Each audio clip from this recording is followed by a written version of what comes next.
नमस्कार। मातृशक्ति और पितृशक्ति। मैं अपने देश की जो पुरातन की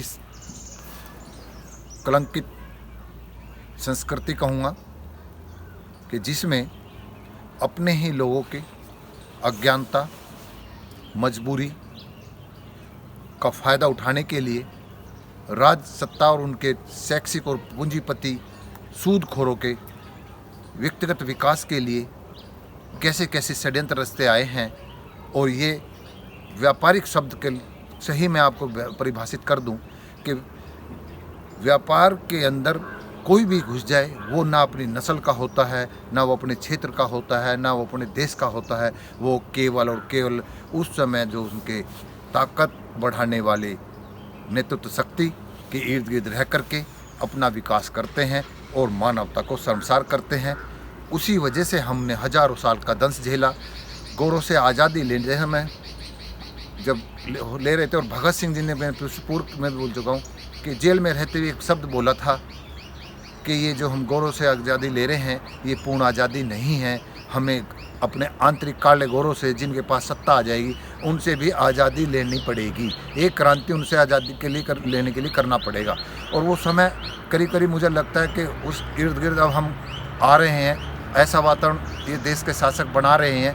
और चिंता का विषय ये है कि पूंजीपति और शैक्षिक यानी कि बौद्धिक लोग और पूंजी अर्थ के लोग, धन के पति और राजसत्ता का गठजोड़ है। लेकिन मैं ये कहता हूँ कि उन देश के लोगों से जो 60-70% ग्रामीण पृष्ठभूमि या खेती हर उससे जुड़े हुए हैं, उनके वोट बैंक से आज जनतंत्र है। अपनी ताकत को पहचानो कि जनतंत्र में मतों के अनुसार राजसत्ता दी जाती है, लेकिन आपकी मजबूरी मान लीजिए या आपको ऐसा वातावरण दे दिया गया है कि आप धर्म, क्षेत्र, जाति पे बट करके इन आर्थिक और बौद्धिक और नेतृत्व करने के नाम पर जो लोग हैं, इनके गठजोड़ को ही ताकत दे रहे हैं। और मजबूरी ये है क्योंकि आपकी अवस्था इसलिए ऐसी पैदा कर दी गई है कि विपक्ष हो या सत्ता, सबका एकमात्र उद्देश्य है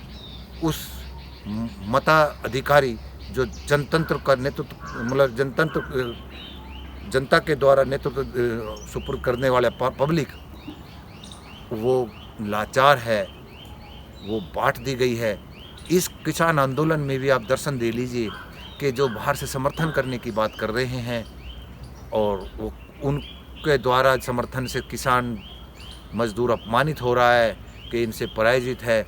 वे लोग समर्थन के नाम पर तो साथ कहते हैं, लेकिन वे अपनी कार्य योजना किसान मजदूर की सुरक्षा के लिए कोई गारंटी नहीं ले रहे हैं कि जो ये बिल है ये किस तरह से किसान मजदूर के विरोधी है और चंद पूंजीपतियों के कैसे हवाले कर देंगे, इस पे कोई चिंतन नहीं कर रहा है।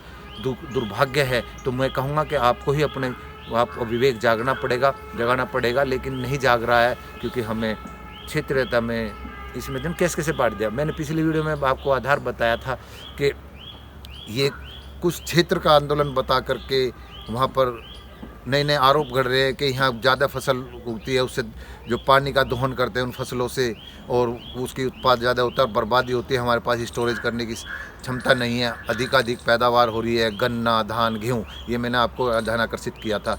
लेकिन आप ये सरकार कितना झूठ बोलती है और कैसे बांटती है ये ये क्यों नहीं बताती कि आरोप करते कि ये मजबूरी है। और उस मजबूरी में सुरक्षित क्या कारण है? एक तो जलवायु यहाँ की ठीक है, दूसरा आपने इन फसलों पे MSP दे रखी है और मंडियाँ दे रखी हैं, गन्ने मिल दे रखे हैं, तो उनके पास ऑप्शन है, अन्य के पास ऑप्शन आपने नहीं दिया है। उनकी अज्ञानता देखिए कि वो अब इस आंदोलन को कुछ क्षेत्र का बता करके, कुछ नस्लों का बता करके बदनाम करने पर तुले हैं। मेरे उन देश के अन्य किसान भाइयों, आप इसमें इस सरकार के झूठ पकड़ लीजिए, क्योंकि फसल का चक्र का संतुलन करना और उसके दाम को सुनिश्चित करना इस राजा का ही काम था, जो इन्होंने नहीं किया है। आप प्रथम दृष्टया देखिए कि ये एक तरफ कहते हैं वहाँ एकाधिकार, मंडियों में भ्रष्टाचार है और प्राइवेट सेक्टर को हम इसलिए देना चाहते हैं। तो प्राइवेट सेक्टर में भी जैसे यहाँ का किसान संपन्न है, जैसा भी छोटा मोटा जो भी है, और अपनी मेहनत से और बाकी अपने बच्चों को सर्विस में दे करके विदेश में भेज करके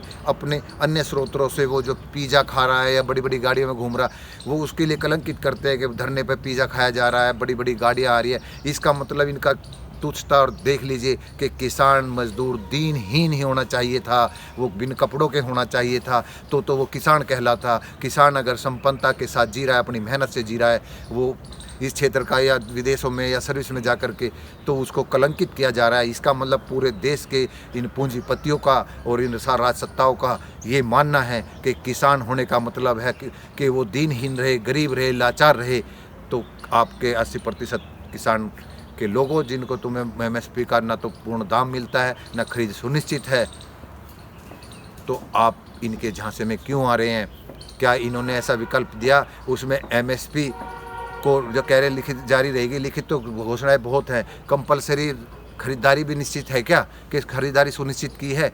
नहीं की है, तो आप क्यों भ्रमित हो रहे हैं? अभी भी आप सरकार के इस रवैये को पहचान लिए, भ्रमित करने के, बदनाम करने की, कि आप ये देखें कि आपकी चिंता करने की बात करते हैं, किसान को आज़ादी दिलाने की बात करते हैं, और आपसे चर्चा भी नहीं कही।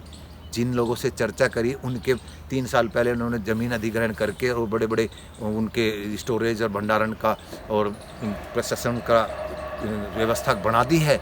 और जब जैसे उनके तैयार मोड में आगे, पूरे फॉर्म में आगे कि अब ये इस काम को कर सकते हैं, इम्प्लीमेंट कर सकते हैं, एकदम इमरजेंसी जैसा ला करके, अध्यादेश ला करके, और इसको आपके 3 कानून तो दिए आप पर भी।